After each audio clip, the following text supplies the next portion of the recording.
Good morning, students. Today we will start our new chapter, and the name of this chapter is Lost Spring, written by Anis Jung. This is an extract from the book Lost Spring Stories of Stolen Childhood. Note down, please. Lost Spring Stories of Stolen Childhood. Anis Jung describes factual events and situations of misery and poverty in India. Her focus is on the plight of children who have to work hard to earn money to make both ends meet. We are really moved to hear of the plight of rag pickers and child laborers in the Bengal manufacturing industry.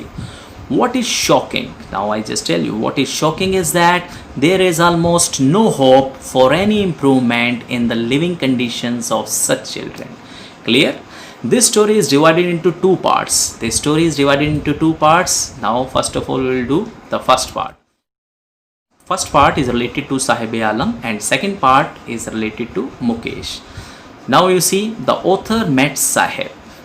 The author met Sahib, who was Sahib, a young rag picker. Who was Sahib? A young rag picker who was scrounging for gold in the garbage dumps of his neighborhood. What he was looking for? He was looking for gold. What is the meaning of gold here? The meaning of gold, you can say livelihood, clear, earning, maybe 1 rupee note, maybe 10 rupee note. On being asked why he was doing so, Sahib said that he was poor. Clear? When the author asked, then Sahib said because he was poor. So he was looking for gold in the big city where he lived. He had nothing to do more. His real home was set amidst the green fields of Dhaka. Note down, green fields of Dhaka, from where he migrated to Delhi. Who? Sahib and his family. He was surprised to learn from the author that his name meant the Lord of the Universe, because earlier he didn't know what is the meaning of that name. Clear? Sahib-e-Alam. And after that, when he heard, then he was surprised to listen the meaning of that, the Lord of the Universe. Now after that, what happened? The narrator visited the place where rag pickers like Sahib lived. Most of the rag pickers were migrants. Most of the rag pickers were migrants from Bangladesh, and their usual dwellings were structures of mud with roofs of tin and tarpaulin, without sewerage, drainage and running water. Rag pickers lived here without an identity. Be careful. Rag pickers lived here without an identity. They preferred food to identity.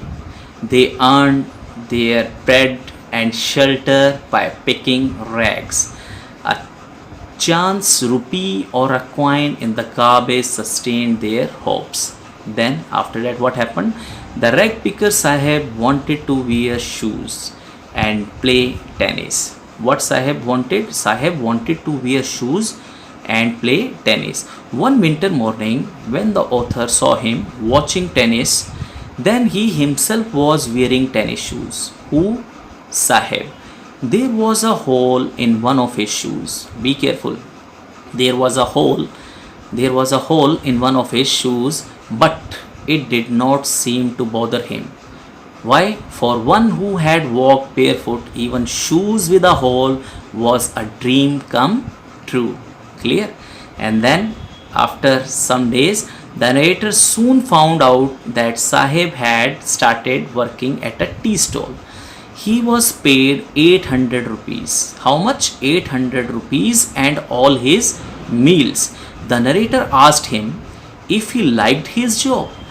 Before he could answer, the narrator found that his face had lost the carefree look.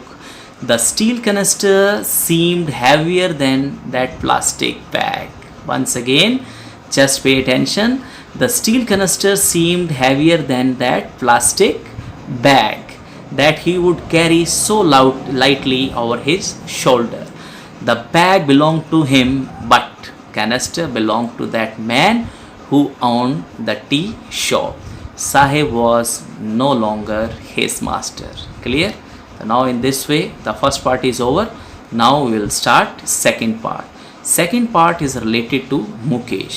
Once again I am telling you, second part is related to Mukesh. The narrator met Mukesh who worked in glass factory in Firozabad. Be careful. Mukesh who worked in glass factory in Firozabad, he desired to become a motor mechanic. Clear? What was his desire? What was his desire? He desired to become a motor mechanic. So he wanted to learn to drive a car. Clear? So he wanted to learn to drive a car. To the author, his dream looked like a mirage. Clear? Author's visit to Mukesh house. Mukesh family was one of those who were engaged in making bangles. None of them knew that it was illegal for children like Mukesh to walk in places with high temperatures where there was no air and light. One day, the author and Mukesh walked down stinking lanes. There, the homes had crumbling walls, wobbly doors, and had no windows. Mukesh stopped at the door of one such house, banged the wobbly iron door with his foot, and pushed it open. They entered a half built shack. Note down, they entered a half built shack. In one part of it, thatched with dead grass. In one part of it, thatched with dead grass, was a firewood stove over which sat a large vessel of sizzling spinach leaves. A frail young woman was cooking the evening meal for the whole family. She was the wife of Mukesh's elder brother. Note down please. She was the wife of Mukesh's elder brother. She commanded respect as the Bahu, the daughter-in-law of the house. She was the in charge of 3 men. Who? That frail young woman. Her husband, in charge of 3 men, her husband, Mukesh, and their father. When the older man entered, she gently withdrew behind the broken wall and brought her veil closer to her face. Clear? The elder in this house was an impoverished bangle maker. Despite long years of hard labor, first as a tailor, then as a bangle maker. It means who is Mukesh's father. Firstly, he worked as a tailor, and after that, he was a bangle maker. He had failed to renovate. He had failed to renovate his house and send his 2 sons to school. All he had managed to teach his sons was the art of making bangles, because he didn't know anything. He just knew one thing, the art of making bangles. Mukesh's father. And Mukesh's grandmother blamed destiny. Who blamed destiny? Mukesh's grandmother blamed destiny for their miserable condition. She had watched her own husband go blind with the dust from polishing the glass of bangles. Be careful. Polishing the glass of bangles. Born in the caste of bangle makers, they had seen nothing but bangles. In the house, in the yard, in every other house, every other yard, every street in Firozabad, nothing just except bangles. Spirals of bangles lay in mounds in unkempt yards. They were piled on 4-wheeled handcarts pushed by young men along the narrow lanes of the shanty town. And in dark hutments sat boys and girls with their fathers and mothers, welding pieces of colored glass into circles of bangles. Their eyes were more adjusted to dark than to the light outside. Once again I am saying, their eyes were more adjusted to the dark than to the light outside. That was why they often ended up losing their eyesight before they became adults. Now one more character is there, very much important character, Savita, a young girl. After this, when the author met a young girl, Savita, who was sitting near an elderly woman soldering pieces of glass, the author wondered if she knew the bangles symbolized an Indian woman's suhag. The narrator felt that it would dawn on her suddenly one day when her head was wrapped with a red veil, her hands tied red with henna and red bangles rolled onto her wrists. She would then become a bride. She would then become a bride like the old woman who sat beside her. The old woman still had bangles on her wrist, but no light in her eyes. She had not enjoyed even one full meal in her entire lifetime. Her husband, an old man with a flowing beard, said that he had known nothing except bangles, and all he had made was a house for the family to live in. In the second part, you have seen the narrator discovered that the bangle makers were caught in two worlds. They were caught in two worlds, that one of poverty, burdened by the stigma of caste in which they were born, and the other of the sahukars, the middlemen, the policemen, the bureaucrats, and the politicians. So the child began to do what his father did. He dared not do anything else, and daring was not a part of his growing up. The narrator was delighted to see a flash it in Mukesh, because Mukesh wanted to be a motor mechanic. Just note down, Mukesh wanted to be a motor mechanic. He would go to a garage and learn. The garage was a long way from his home, but he was determined to go there.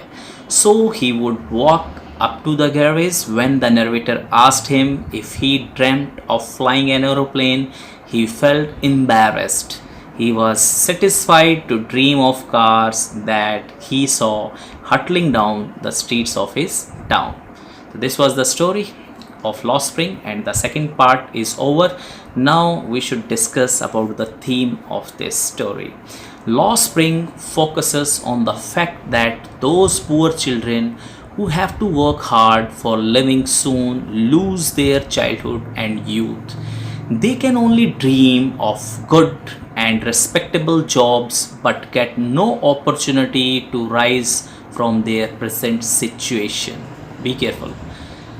No opportunity to rise from their present situation. They have no opportunity to attend a school and get education. Thus, they remain illiterate and backward. Years of toil kill all initiative, even among the young persons. Rag pickers continue to scrounge for gold. Sahib lose all hopes while doing dull chores at tea stalls. Hopes of persons like Mukesh to do something respectable. Clear? By portraying the plight of poor children, the author wants the authorities to help persons like Sahib and Mukesh, who despite their degraded living want to rise in life. So now something we should discuss about the title. Clear? The significance of the title, importance of title, Lost Spring. The title Lost Spring is quite appropriate. It is related to the lost youth of those who have to work hard ever since they learn to walk on the earth. Childhood is like the spring, full of life, play and pleasure. But rag pickers like Sahib and bangle makers like Mukesh have no time to enjoy this golden period of their life. They are forced to go to workplaces to supplement their parents' income. Their parents cannot afford to send them to schools. Thus, because of poverty, they fail to enjoy the normal pleasures of childhood. Seen in this context, the title of the chapter seems to be quite apt and suggestive. Thank you very much for watching this video.